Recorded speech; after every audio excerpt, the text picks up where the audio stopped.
Everything just changed for this Philadelphia Phillies team and not for the better. The organization just got a massive blow with the news that Jose Alvarado will be suspended due to the use of PEDs. This has some massive implications on this Phillies, the way they attack this trade deadline in the days leading up, and overall their plan for the playoffs moving forward. With Dave Dombrowski in a pretty difficult spot with the deadline beginning to approach, we got to dive into how this impacts this Phillies team, how to take this news regarding Jose Alvarado, and what we know on the situation overall. Now, to dive right into things, do want to get right to it. We do got this announcement. It's sort of the whispers of the grapevine. We're climbing out this morning, and we did get the official announcement that Jose Alvarado has been suspended for 80 games after testing positive for a performance-enhancing drug known as exogenous testosterone. I believe I pronounced that correctly. Did my best for you guys. But the point being here is it does not really matter what the substance is at this point. The bottom line is this man is out for 80 games, and perhaps the most damning part of all of this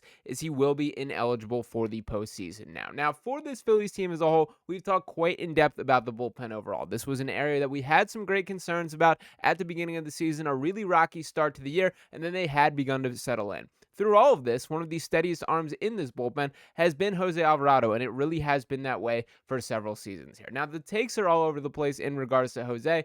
He's been a guy that is a fan favorite for quite some time, an electric personality on this team, and the dude that straight up takes care of business when he is on the diamond. To kind of reflect on what he's brought to the team this season, that he's pitched in 20 games, an 80% win-loss percentage there, pitched 20 innings, just one home run allowed, 25 strikeouts to the 20 hits. It goes out to 9.0 hits per 9 innings, a 2.7 ERA, a 1.2 whip there. Now, Jose has his issues as well with control being right at the top of the list, but when that dude is locked in and pitching his best, there is no doubt in my mind he is one of the best relief pitchers in baseball. And what particularly appeals to me about his style, it is the way that he can rear back, throw it past guys in true sort of closer fashion to me. That when he is pitching to his best, you are not touching him as a hitter, and that's something that very few relievers in this Phillies bullpen and really in Major League Baseball possess. But that is all behind us now, as Alvarado will be sidelined for the next 80 games. Now, to give the full press release from this Phillies organization here, we did get for immediate release today, May 18th, 2025, that Phillies pitcher Alvarado suspended. Quote, the Office of Commissioner of Baseball announced today that Philadelphia Phillies pitcher Jose Alvarado has received an 80-game suspension without pay after testing positive for exogenous testosterone, a performance-enhancing substance, in violation of Major League Baseball's Joint Drug Prevention and Treatment Program. The suspension of Alvarado is effective immediately. And with that here, he is not just sitting in the dugout. This dude is straight up away for the team for the foreseeable future here. Now, I do think it's a little bit, I'm kind of messed up here that he's out for 80 games and then out for the playoffs, because the way this timeline works out in this specific situation, and I get it, like you can't have these blanket statements as every situation is unique here, but the way that this is working out with Jose's case is he can return for roughly the final 40 games of the season, help this team make a final playoff push, and then it's just out of the mix come postseason time. But for the Phillies overall, this does have some significant ramifications. Again, we've talked about the bullpen as a point of concern. My, I guess, focus on that, or the importance of that, has leveled out a bit. I kind of approached it as they absolutely could still use to add an arm or two, but it was no longer at the top of my list of priorities. Frankly, I would argue that the lack of production from the outfield, as Max Kepler is back in a rut, I believe 3 for his last 45 plate appearances at the point of me recording this, that he is really struggling again.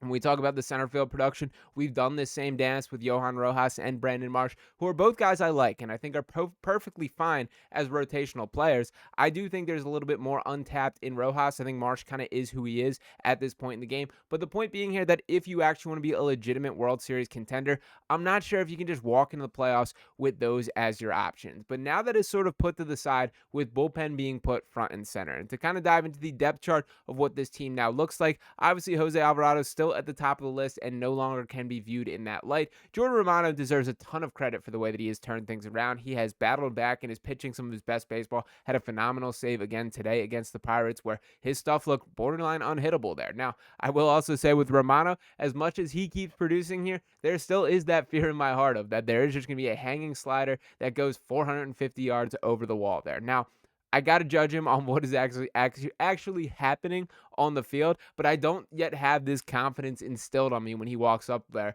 that I would like to be that I would like for the case to be there. Now, Matt Strahm, we know what he brings to the table, no issues there. Orion Kirkring, I think, is getting a little bit of a harsher reception than I think he necessarily deserves. This guy is not perfect, but he is still a very good relief pitcher, a guy who is going to be a key part of this bullpen role and isn't close to the problem with this overall unit. Then below that is when we start getting into the issues. Joe Ross, Jose Ruiz, Tanner Banks, Carlos Hernandez, Taijuan Walker, who I do think is in a little bit of a category of his own. Obviously, Aaron Nola is on the injured list right now, and Taijuan is expected to be thrown into that starting rotation. He's a bit of a swing guy here. But the point being here, there is just not enough talent in that bullpen here. And this does force the Phillies' hand to make sure that you're going out and attacking. If this team has World Series aspirations, which this is what we have been billed leading up to the season, that the thought process being we just got to run it back, add a couple tweaks, and this team is right there. We've seen this team have playoff success. But right now, the unit that we have in front of us, I don't quite see it. And I do think the bullpen is now at the top of that priority list. Because even with Alvarado returning for that final playoff push, does you no good if you don't have the high leverage arms to get there. And sort of the reality with this bullpen unit as a whole, it's not the high leverage guys that I'm worried about, but you can't even pass by some of these lower leverage guys. And we've seen it time and time again this season that Rob Thomson tries to give these guys a night off, tries to squeeze by with just using a Joe Ross or a Jose Ruiz, and it tends to backfire just about every single time here. This is going to have to be an all-out attack to rebuild this bullpen at the trade deadline, and unfortunately, a lot of this comes directly tied back to Alvarado here. Now, I won't lie. Again, I am an Alvarado guy. My first thought when this suspension did pop to mind is coffee illegal? Is that what he could have popped hot for? Because we do know this legendary quote from Jose, that quote, "Before I got here, I drank 6 espressos. I got here, I drank 6 more espressos." We know he's the most beamed up player in Major League Baseball here, but ultimately, a couple other things going on, it seems. And if I am going to take my fan hat to the side and just view this neutrally here, there has been an impressive resurgence in his velocity here. And to kind of dive into the exact numbers for what that has been for Jose, that comparing his miles per hour, his velocity from last year, we're going to look at the four-seamer going from 96.8 miles per hour last year to 99.6 miles per hour this year. That's a huge jump there. The sinker from 97.8 to 99.3. The cutter from 92.5 to 93.7. Even the curveball going roughly the same here. It actually slowed down 0.5 miles per hour there, but the bite on it, in my mind, has been better this year. I mean, he has been dominant. So there is a little bit of evidence to support this. Now, to Jose, I have not seen has spoken on this to any extent. I would like to hear a couple quotes on his. I know what Dave Dombrowski expressed to reporters, and once again, shout out to our very own Luke Arcani, who was getting some of these quotes inside the locker room there, that the story that Jose has said is this stems from a weight loss drug that he took into the summer. He absolutely did lose some weight coming into the season. You can just look at him and tell with that.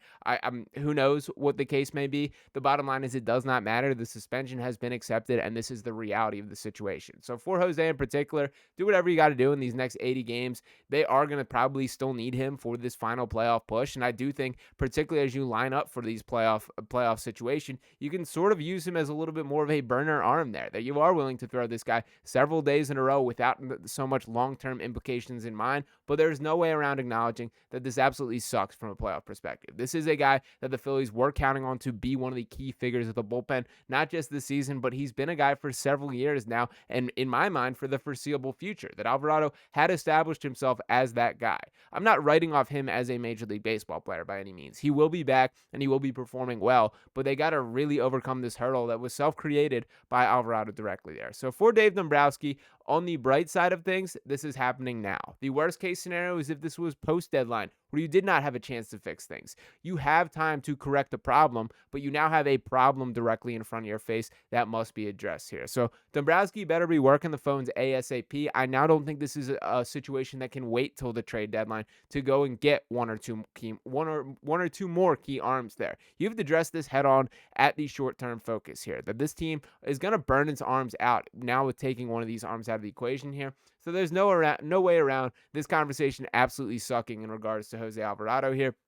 I do hope this is a one-time thing and he'll be back better than ever. He's not a guy that I view any differently because of these situations, but we have to acknowledge that this is a hole that he put his team is in because of whatever the situation may be here. So not a great news day in the Phillies world that this is popping to the forefront of the equation. I do hope that the Phillies do find a way to add a couple more arms. Again, in general, I still think they needed to attack the bullpen arms at the trade deadline, but this is now a forefront glaring need, and in my mind has popped back to the top of the priority list for what this team needs to improve on. So to Jose, hopefully that this is a little time off. You get yourself right and are ready to help this team in that final playoff push. But this is a difficult spot to put his team in, and it is unfortunate for this Phillies organization all around. So from you guys in the comment section here, would love to know any particular bullpen names that you have your eye on. Beginning to now dive into that myself a little sooner than expected. I was, again, settled in a little bit to this bullpen. Had accepted some of the guys that we do have. Okay, this unit is coming together. We've seen a stark improvement from the beginning of the season,